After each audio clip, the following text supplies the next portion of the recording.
Si je vous dis le Sud, le soleil éclatant, les cris des enfants, l'odeur du linge propre dans le vent, vous me répondez Nino Ferrer, bien sûr. Douce, belle, simple, cette chanson, Le Sud, est l'un des tubes de l'été 1975, une invitation en voyage en pleine crise pétrolière. Mais pour Nino Ferrer, qui en est à la fois l'auteur, le compositeur, l'interprète et le producteur, c'est un déchirement et je vais vous expliquer pourquoi. Nous sommes en 1973, c'est l'été, il fait très chaud en région parisienne.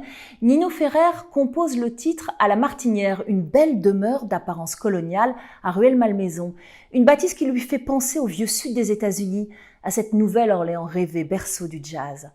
Le Sud va donc d'abord voir le jour dans une version anglaise. Nino interprète la chanson en duo avec l'une de ses amies, la chanteuse américaine Radia Fry. Ensemble, ils vont même unir leurs voix sur tout un album qui s'ouvre avec South. Mais le public n'est pas au rendez-vous. Le disque s'écoule à 60 000 exemplaires, ce qui n'est pas une bonne performance à l'époque.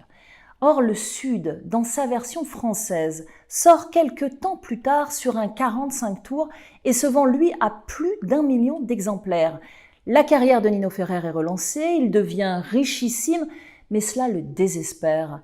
Le Sud, chanson qui est une ode au bonheur simple de vivre, ravive ses blessures. Il ne comprend pas pourquoi ce ne sont pas les chansons qu'il aime le plus qui triomphent. Pourquoi ces albums les plus élaborés, les plus ambitieux, passent inaperçus, balayés par un titre qui explose sur un 45 tours.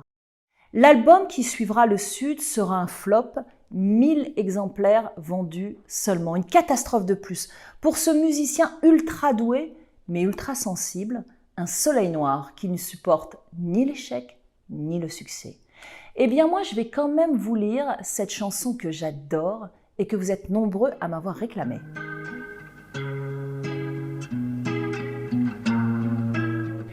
C'est un endroit qui ressemble à la Louisiane, à l'Italie.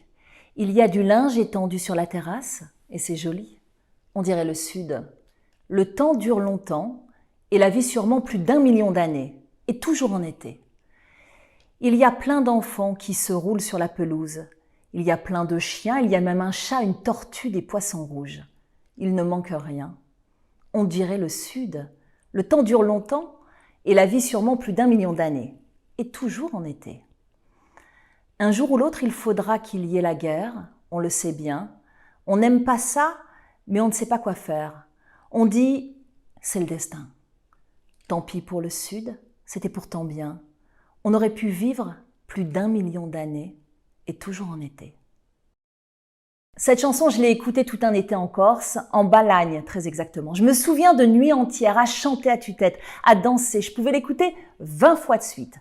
J'ai un ami parolier qui a écrit la chose suivante: il y a toujours une chanson accrochée à nos souvenirs, il y a toujours une raison qu'elle nous fasse pleurer ou rire. Vous, est-ce que vous avez un souvenir particulier du Sud de Nino Ferrer? N'hésitez pas à me raconter vos plus belles émotions en commentaire de cette vidéo. Et si vous avez aimé, eh bien, abonnez-vous à ma chaîne YouTube. Je vous donne rendez-vous vendredi prochain pour un nouvel épisode de Rideau Rouge.